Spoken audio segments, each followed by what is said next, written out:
Oh, for sure. If you watch the regular season, Spurs give the Thunder problems. If you watch those games, like that's the one team that does give the Thunder problems, just because they match up well. And you got Wemby. Wemby erases a lot of stuff back there, so it's like, man, they match up well. So if I'm the Thunder, I might want the Timberwolves to get a win. Yeah, you mentioned Wemby too. Like, what was your first impression of Wemby, bro, when you saw him like play in 23? Oh, I couldn't believe it. I'm like, this dude is really handling the ball, shooting threes, and he went to the rim one time. I think he did a spin move at like the 3-point line. He dunked it. I said, hold on, that's not a. Nah, Wemby's amazing. Like just watching him, the way he covers ground, like man, he's a generational talent. And defensively, as we always talk about, list and rankings, he's got a chance to go down as the most impactful, best defensive player of all time. Is that crazy to say? It's crazy to say, but it's true though. It's both. Come on, man. He's getting 8 blocks. He gets 8 blocks in his sleep. Like, if you just look at the way he plays the game, the ground he covers. Yeah, defensively, he's amazing. He can block it. He can be at the block and he can block your 3-point shot. He just makes some of our best athletes second guess attacking the rim. That's some of the most amazing stuff that I've seen him do. Like, guys that we know play above the rim, they going in there and they bringing the ball out and they trying to figure out another option. Yeah. It's crazy. The guys shoot jump shots now. Nobody's trying to go shoot a layup, which is crazy. Like, dudes have a wide open lane, and he can be over there on the weak side, and they're like, nah. They turn around and go the other way. Back out, man. Somebody get this 3 out. It's crazy. Yeah, like, people don't understand how much he impacts the game when he's not even doing anything, just by being on the court. Yeah, like, he can just be on the court. His presence is impacting the game, making the team better. So, like, what do you tell your guys? Like, what is the actual plan? Because you can't just be like, well, there's nothing we can do. Like, what's the actual? You can't avoid him. You can't avoid him. What is the game plan? If you're going to finish, you got to go finish strong. Everything got to be strong. You got to go try to dunk. But if you're not trying to dunk it, you put anything up on that glass, he's wiping it. So I guess you got to try to dunk everything, get a 3 out. That's crazy to me. That's just an insane situation. It was announced last week the other assistant coaches, not coming back for the Pels. Like, what's the plan? You want to stay coaching, or what do you have your eyes on? Oh, sure. I would love to stay coaching, but whatever opportunity comes open, I'm always equal opportunist. Whatever comes open. But I think it's gonna be great for New Orleans. Fresh start for all those guys. New staff coming in, young team. They're gonna be good. And I know there's all the rumors about Billy D, Corey, getting possible new job. Have you talked to him? I know that's your guy. I called him for sure. I'd love to get back with Coach. That's I heard he's a hot name in Orlando right now. A little reunion in Florida. Hey, wouldn't be mine. I wouldn't mind going back to Florida. This is totally happening. I would love that. Breaking news. It just happened. You were there the whole time Zion's been there. It's been the $1 million question is, can a team win a championship with Zion? Like, where do you stand on sort of his potential and what the ceiling really is? I think if you put some pieces around him, I think he's buying in now. He's 25 now. People don't understand still is just 25. He's only 25. He's only 25. Like, he's young. Like, he's not even in his prime. You're getting your prime, you're like 27, most guys. So he's 25 years old. But I think he understands now. He has to do more. He has to be better. He has to take care of himself. And I think he did a better job this year. That's why he was healthy. He played a lot more games he ever played. He played 60-plus games. So for him, I think the light bulb's starting to turn on. But you got to add some pieces around him, some veteran guys to help him and teach him. Yeah, and let's start at the top. I've seen Rajon Rondo, and I'm sure you've seen it as well, that his name has been floated around as a potential head coach for the New Orleans Pelicans. Do you feel like that would be a good fit down there with the talent that they have? Yeah, like a good young coach like Rondo, great basketball mind. Yeah. Like Rajon's a great basketball mind since I've known him.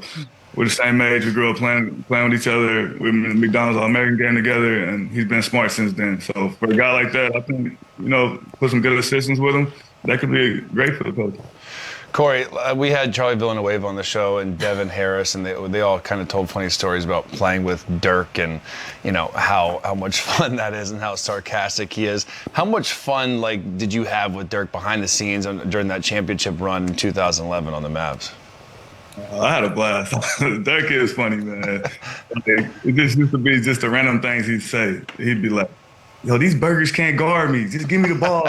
They number burgers.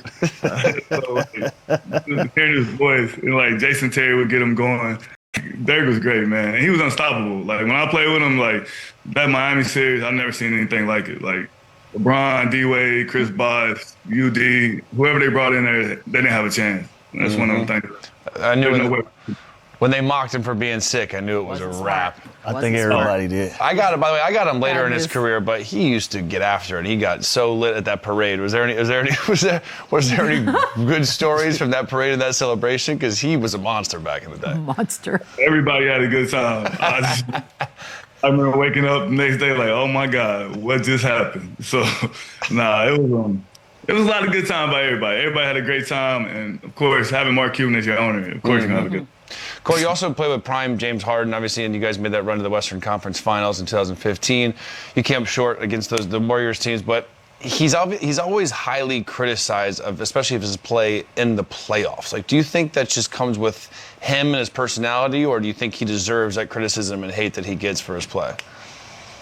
It's a little bit of both. You know, when you're a superstar, you're gonna get criticized. So that's what it is. Every superstar is gonna get criticized. Win or lose. So you got to win. He hasn't won, so that's why everybody criticizes him. Yeah. But also, the man is amazing. I don't care what people say, like the things he do with the ball. He went from playing the best two guard in the NBA to one of the best point guards in the NBA. Mm-hmm. And I think they have a chance too. You got to be careful. Cavs are a scary team just because he has a guy like Donovan Mitchell beside him, and then two bigs who can really play. And I love Max Strus when he comes off the bench. I love the way he shoots the ball, the way he plays. But like James can really still win games for you. You see what he did like last game, like down the stretch, he's gonna win games. Right. He wants to win. Yeah. Love the perspective, bro. I want to ask you about Philly. I know you spent some time there. You were part of the process briefly. Obviously, they just got swept by the Knicks. So a bad way to go out. Do you feel like the process is officially over and it's time for us to transition into the Tyrese Maxey era? Yeah, but I love Joel, but he's just not healthy.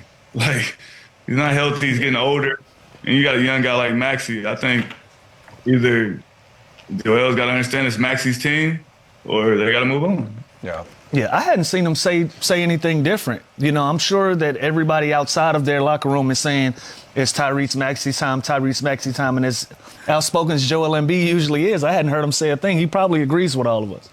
Yeah, if he agrees with us and he's able to play a role, and hey, there's nothing wrong with having him there still. But he just got to be. If he can play a role, if he understands that, I don't think you find another Joel Embiid LeBron James can be the third option on a team and cool with it, I feel like everyone. I don't even think it's necessarily his role. I think when he's on the floor, he is a dominant force. It's just that extension. But the 3 years, game, 190 million is tough. It also changes. That shouldn't be for a role. That should be for a star. Oh, so now you're counting money. No, but I'm saying that's what they signed him to be, and that's not what he's going to be. That's the issue. Sure. I just want to make sure I knew what we were doing.